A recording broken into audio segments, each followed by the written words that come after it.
Hey, everybody. It's Carlos from Immortals Podcast here again. I got Mikey on the mic. What is up? And I have bought the board game guy back. Board Back game from guy? the dead. Tim. Yeah. Welcome back, Back from the Tim. dead. Literally. So, long time coming. I'm back. So, anyway, today we're going to talk about, I don't know where I was going with that. I was going to make a joke, and I figured Tim would come over here and punch me. We're going to talk No, about... I don't got that. I don't got that. I mean, I usually do. Is it worth the energy? I don't know. Today we're going to talk about Cthulhu, Death May Die. It's a pretty big box with a pretty big price tag, so let's see if it's worth it. Well, Tim? to me, yes. Absolutely. This was actually backed by Simon and one of the creators, Eric Lang. Cool minis He's or not? done quite a bit of following with a lot of card games, and this is one of his most popular board games. And it's heavy on the miniatures. It's heavy on the dice. It's a lot of good old-fashioned dice chucking, man. I mean, you get quality miniatures. You get modular setups. You get different, what they call episodes. And they got about, right out of the box, at least a dozen to 15 characters you can play. And one of the cool things about that, when you're setting up the board and the layout and who you're going to fight against the great old ones, I think out of this box you get He Who Must Not Be Named, Haster, and Big Daddy himself, Cthulhu. Yeah. But they have put out other ones too. They put up Shub-Niggurath and also Yogg-Sothoth. And this game is so popular. They had a second season, sold that, and was recently kickstarted for seasons 3 and 4. That has been successfully going on and getting ready to be pushed out right around Halloween season. Oh, nice. So, way. yeah. I mean, We're building up to Halloween. yes, we are. So I saw this. I didn't have time to play it because I never have time to play games, because I'm busy. Uh-huh. Well, a friend of mine, Pedro, he had it. So I'm like, bring that thing over. And I don't know, we ate. Then we played it, but he broke it out of the box. There was a lot of pieces. I was surprised. Yes, Because everything, quality box, the box is solid. And I'm just going to talk about the components because that makes me happy. Quality box, each villain it has its own little box with And all it's the tray. cards in it. And it's special cards. Yeah, and everything's all separate, and then the episodes are in their own little boxes. Yep. The cards are clearly marked of where they go, so you don't when you have to mix them with the main set. It's easy you're not to fumbling separate. around. No, I mean, no, yeah. setup time, really. I mean, you do the math, Well- and that's really about it. I don't think it's that bad. Well, we weren't too bright. Took us a minute. So You guys had full stomachs. So it was yeah. like, Well, you're like, oh, I don't care about this anymore. and the rules. I think I got them. We got them, but sometimes it was a little clunky, and I'm just understanding that the way that these games Sure. work. Sure. And it was a succeed or fail kind of deal. It wasn't numbers. It was like you need this many exclamation points. Jesus. Yeah. Or and then the sanity part of it, where you go crazy. That is probably one of the coolest things about it. I mean, you start so terrible. I mean, your character is just like crappy, but every single time you take a little more sanity damage, You go a it little- unlocks new abilities and makes your guys all powerful. But you're walking a tightrope between insanity and Sanity? insanity. Is it sanity and insanity? Insanity. Yeah. You're walking a line So, between like- insanity. Wait, There's a British. Oh, go ahead. So, like, you basically start the game at the base, and then the crazier you get, the more powerful you get. Yes, because it unlocks new abilities for Yeah. your character. And what's the Yeah. purpose? It's Just the, to not go insane Well, like always? in every episode, depending how the map's laid out or the episode you're playing and who you're fighting against with the old one, you have a bunch of crazy cultists running around trying to. It's cult. do the- It's cultist heavy. Yeah, it's very cultist Which heavy. is why you're talking about Yeah. it. They're trying to summon and raise the ritual up. So you got one of two things to do: stop them before it ever starts happening, or you just fight the big bad guy. I mean, that's just And the way it goes. it's pretty oppressive. Like we started out, and I played the character who's a British guy, Albert something. I can't remember his name. I was trying. It's to a look in the British back. name. Like, It's a British name, but just he's call like him Albert. classic British. And his picture's he's got a double barrel shotgun, and Uh-huh. the motto underneath him is like "Shoot first, don't ask." So that's how I played, because like when we played the game, there was like they put the board up and then the cultists are just standing there. Yeah. And Pedro's who I was playing with, and he's like well, we can go do this. I'm like, yeah, whatever. Boom, boom. And every time I killed somebody, you have to roll these dice. So the more dice I roll, the more chance of me going insane.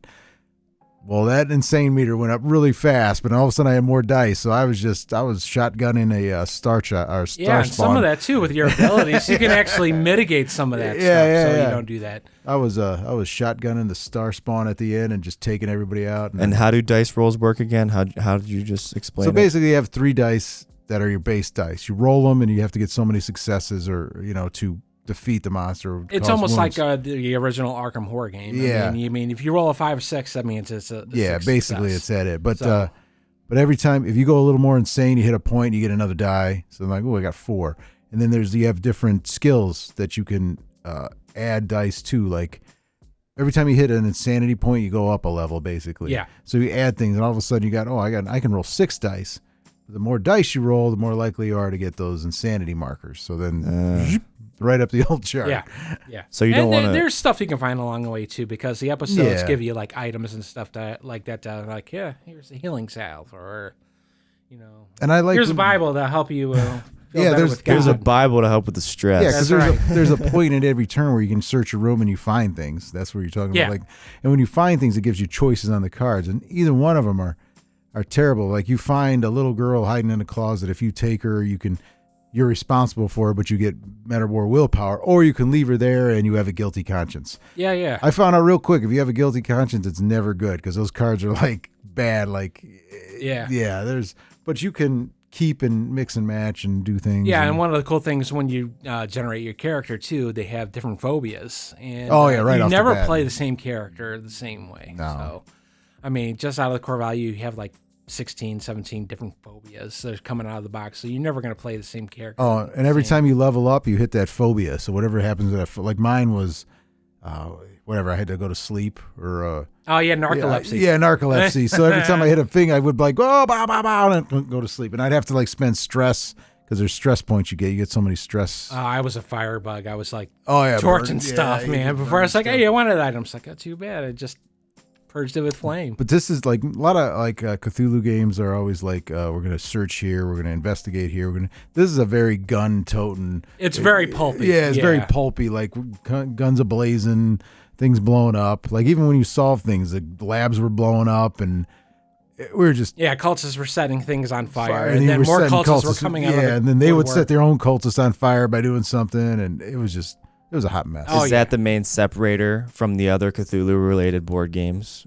This is very pulpy, very action-oriented. Yeah, it's very action. But the miniatures add to, because when you put them on the table and your guy's here, and then all of a sudden you're like star spawn, and it's like an actual thing. You're like, because it's represented by tiles on the floor, on the table. So then you could be in this room and the star spawns here. You're like, ooh, that's a very good representation of why you don't want to just go in that room, it's a well done board game for action packed. It's definitely it's got that 1920s pulpy adventure kind of vibe. It's like, not like the Tommy gun vibes for sure. Yeah. It's like old man, you know what it reminds you ever watch those, like Indiana Jones would be one, or like the Phantom, or stuff like that. The older stuff. League of Extraordinary Gentlemen. Yes, that's very League of Extraordinary Gentlemen. For no reason, things happen. But I wouldn't be shocked. Don't be shocked at the price tag. I mean, you get a lot of quality stuff with it. I mean, it's a bit over $100. Let's get that price tag out the way. I gotta say it. Don't let that scare you. $109.99. That's not bad at all. There is a lot of replayability, and get the game done in about 45 minutes once you know the rules. Yeah. You could play it quickly. It just setups a lot, but miniature quality, good or bad? Miniature quality is top notch. I've seen people buy the game just to paint the miniatures. Yeah, the miniatures are really great. It would look very well. They look good just as plain pieces, but if you were to paint them up and make them...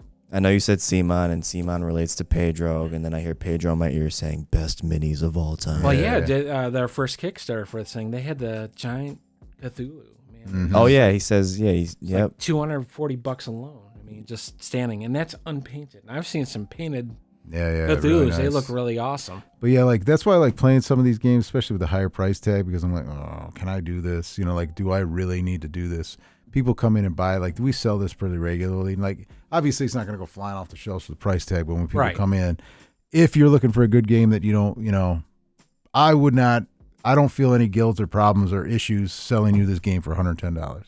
No. $110. No, you Especially with definitely, quality you minis. definitely get your No, money's worth. Yeah, out I of this. won't. I won't. For I don't sure. have any qualms about it. You know, like some games, you're like, I don't really know about it, and that's a pretty hefty price tag, Yeah. and like not this one so much. No, Not even I so much. highly It's just recommend at it. all. But and we're not trying to make a sale. Obviously, it's just No, this is whatever. really a good one. I'll tell you if it falls flat, man. Yeah, if this you- is a really solid. Literally, we recorded this on the fly. You were just like, hey. Yeah, we played it last Yeah. night. That's why I was thinking about it. And then Tim walked in. I'm like, hey, what are you doing? Getting the podcast ready. Yeah. He's like, He's have like, you played I this? don't It's like, want- I own this. I own this. I don't want to go in there anymore. It's Yeah. really good. If you're looking for a game for the family, and I would definitely know how to play board games. I wouldn't go from Monopoly to this. Oh no. I would go if you've played Arkham Horror or any of the other Fantasy Flight or Osmodee products. Yeah. Then you're good for this, and it's easy to teach this because it's just Yeah, really. There's a learning curve, first game would probably take an hour and 15 minutes. but I after wouldn't that, like a new board you'll gamer. know it. I wouldn't, but like something this you could work to. If you're like good with board games or regularly, this should probably be on your shelf. Oh, absolutely. And if you're a painter, yes. if you like to paint, like especially Cthulhu or 20s era miniatures, they're all good. Are they unpainted? you or can never painted? have enough unpainted? cultists. Unpainted. Yeah. Oh, the cultists alone are worth it because They're crazy. it's just I just enjoy shotgunning cultists You do that a lot. Boom. in game and at home. No, I'm kidding. Got him. It's got like a blend of a little bit of everything. I mean, especially if you're in that Cthulhu vibe, it's got shades of Arkham Horror. It's got shades of Mansions of Madness because you're putting a map together. If you just want a good old-fashioned dice checker, it's got that too. You're just throwing dice. There's that one. What's the one in here? Oh, it's even got hints of like a House on Betrayal. Yeah. Oh, the longest name for a board game. Betrayal on Betrayal House on the Hill. House. Betrayal, on the yes, hill, yes. It even got shades of that because of the items that you equip, because you have to deal with should I let this person go or not join? Yeah, I And then know. you Do, find out. do I leave him to die? Do I take him with me? Yeah, what do you it's do? got a little bit of everything. I mean, The funny part is they have one. one character just says the kid. It's a little girl in a dress with a big flaming. I don't know if it's her hands on fire or if she's got a big Molotov cocktail. And all it says is the kid. I'm like, I don't even want to deal with that right now. I had the nun. I just want to see. Oh, I kick ass for the Lord. Yeah, I guess for the whole. No, but it's really good. It's really, really good. And there's lots of stuff coming up too. Yeah. So, Dead Alive reminds me of this.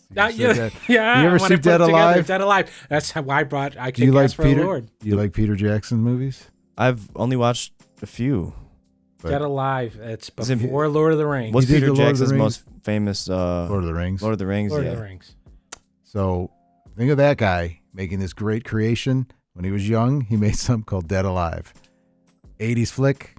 You need to watch it. My next 80s flick. Just Yeah, watch Escape Dead from New Alive. York. Oh, That's next. that one's Don't- campy. as don't all eat get before out. you watch it. It's so Okay. campy. Yeah, Okay. it's so good. I gotta go home. It's and watch it's all worth this. it though. I mean, you just Yeah. got a guy strapping The line himself with alone of a lawnmower and just going to waste on everybody. Okay. An actual lawnmower. It's Yeah. hilarious. that and the line of I kick ass for the Lord. Kick It's ass just- for the It makes Lord. the whole movie. He had a kung fu priest.